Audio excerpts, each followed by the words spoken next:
The guest that morning was Dr. Clara Rivera, a young linguist from the Philippines. She was calm, confident, and carried herself with quiet grace, the kind that didn't demand attention yet commanded it. It began as an ordinary morning broadcast. A typical London sunrise glowed behind the glass windows of the BBC studio.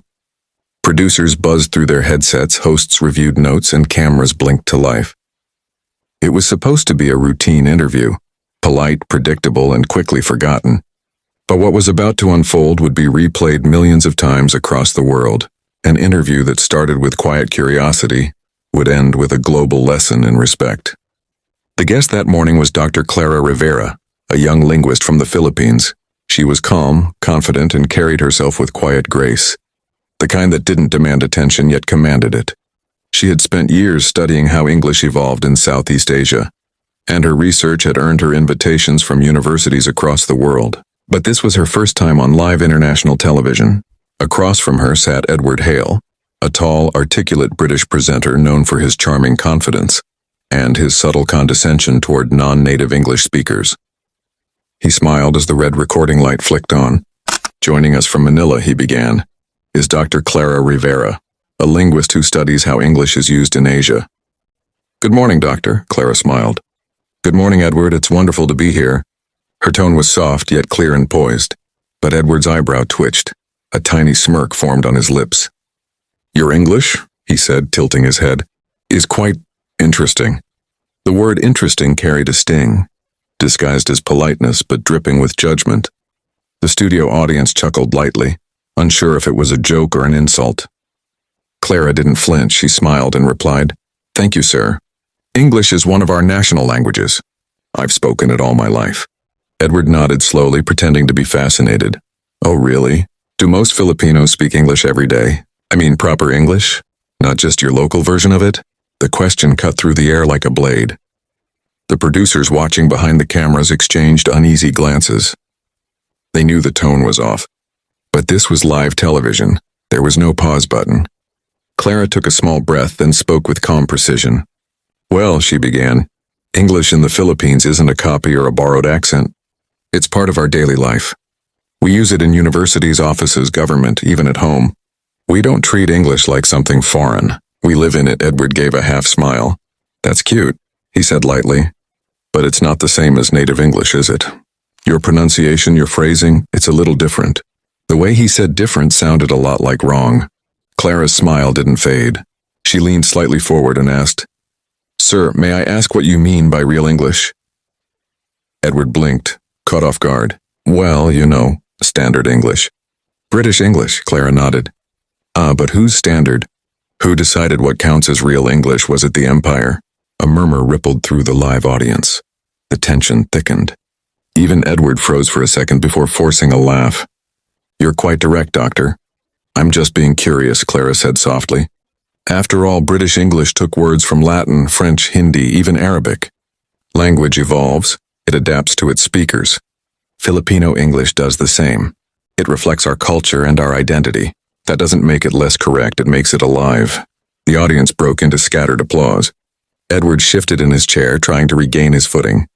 Still, would you agree that the Queen's English is the gold standard? Clara tilted her head slightly, thoughtful. With all respect, most young Britons don't speak like the Queen anymore. Language changes. Even here in London, accents differ from one street to another. The audience laughed, this time openly. Edward forced a grin. Clara continued, her voice calm but firm. In the Philippines, English isn't just for the elite. It's spoken by teachers, taxi drivers, market vendors, and all in their own way. That's the beauty of it. It connects people who would otherwise never understand each other. And isn't that the point of language, Kent? To connect, not divide? At that moment, the live chat beneath the broadcast began to explode with comments. Viewers from around the world typed messages like, She's brilliant. Filipino pride. That reporter just got schooled with grace. But Edward wasn't done. So you're saying Filipino English should be treated as a separate dialect? Clara smiled gently. More than a dialect. It's evidence that English has gone global. When millions use it daily in their own context with their own rhythm, it stops belonging to one country. You can't call it wrong just because it doesn't sound British. That's like saying British English is wrong because it doesn't sound American. The crowd erupted in applause. Even Edward couldn't hide his discomfort. He shuffled his cue cards, eyes darting at the teleprompter for rescue. But Clara wasn't attacking him. She was simply telling the truth. Language, she said, belongs to those who speak it. If over 100 million Filipinos use English to study, work, and dream, that's not imitation. That's ownership. The audience clapped again, louder this time. Edward forced another smile, but his confidence was slipping. So you're saying English isn't owned by the English? Clara looked directly into the camera. It never was, she said quietly. It belongs to anyone who uses it to share their thoughts and be understood. The studio fell silent. For a brief moment, the broadcast transcended its purpose. It wasn't just an interview anymore, it was a statement.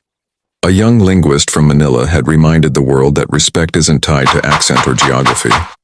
By the end of that day, clips of the interview flooded every corner of social media. TikTok, YouTube, and Facebook were filled with reposts captioned, "This is how you respond with class." She didn't argue, she educated.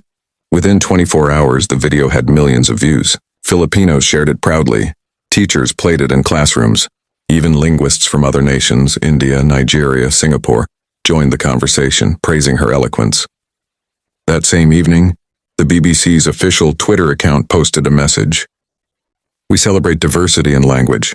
Today's conversation with Dr. Clara Rivera reminds us that English belongs to all who speak it." The tweet went viral. The next morning, Edward Hale appeared on air again, looking noticeably humbled. He took a deep breath and said, "I've learned something important from yesterday's interview. English is not a wall, it's a bridge, and I was wrong to underestimate the way others use it." His apology spread almost as fast as the original interview. From that moment on, Clara's life changed. Universities across the world invited her to give talks about global English. She appeared on podcasts, panels, and news segments, not as a viral guest, but as a respected scholar. She became a symbol for every student who had ever been told, "Your English isn't good enough."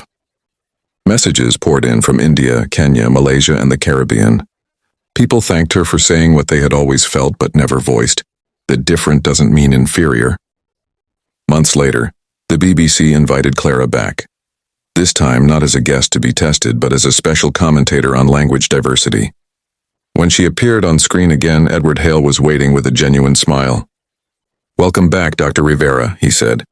"It's an honor to have you." "The honor's mine," she replied softly. Their second interview was completely different. Gone was the patronizing tone. Gone was the mockery. They spoke as equals. Two minds exploring how language brings humanity together. At one point, Edward confessed on air, "I've rewatched our first interview many times. You didn't just defend Filipino English. You reminded us what communication truly means."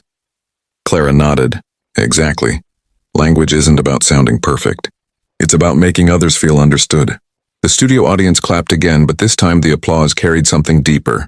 Understanding, admiration, and respect. Back in the Philippines, people gathered in coffee shops, classrooms, and offices to watch the replay. Teachers pointed at the screen and told their students, "This is how you stand your ground, with humility and intelligence." Young Filipinos who had once felt insecure about their accents began to feel proud. They realized that their way of speaking was not a mistake. It was a mark of identity. One viral tweet summed it up beautifully. "We may not sound British, but our English speaks from the heart." It gathered over 1 million likes in just a few days. Months later, Clara was invited to deliver a TED Talk titled, "The English That Belongs to Everyone." The auditorium was filled to capacity and millions more watched online. She walked on stage in her simple white dress, stood before the microphone and smiled. "That BBC interview," she began, "wasn't planned. I didn't expect to go viral. But it taught me something profound, that sometimes grace can be louder than anger." The audience was silent. Clara continued, "When you are mocked, you have two choices, to react or to respond. Reaction burns fast, response builds bridges." She paused, looking out at the crowd. "And maybe that's what being Filipino really means. We don't fight with arrogance. We fight with brilliance and kindness." The hall erupted in applause. Some people stood clapping through tears, and among them in the front row was Edward Hale, the very man who once doubted her. He was the first to rise. After the talk, he met her backstage. "Dr. Rivera," he said quietly, "you've changed how I see English. And how I see the world. Clara smiled. That's what language is supposed to do, she replied. It changes how we see each other. Years later, her story still circulates online, a reminder of what it means to speak with dignity. Whenever someone mocks a Filipino's English, someone else inevitably replies, "Careful. Remember what happened to that BBC reporter." And just like that, a single morning interview, born from arrogance, became a lesson in humanity. It taught millions that you don't need a British accent to sound intelligent. You don't need to mimic anyone to be respected. You only need confidence, clarity, and kindness. Because in the end, language doesn't belong to those who invented it. It belongs to those who keep it alive. And on that morning, live on BBC, the world finally understood that English, like respect, is meant to be shared by everyone who speaks it with heart.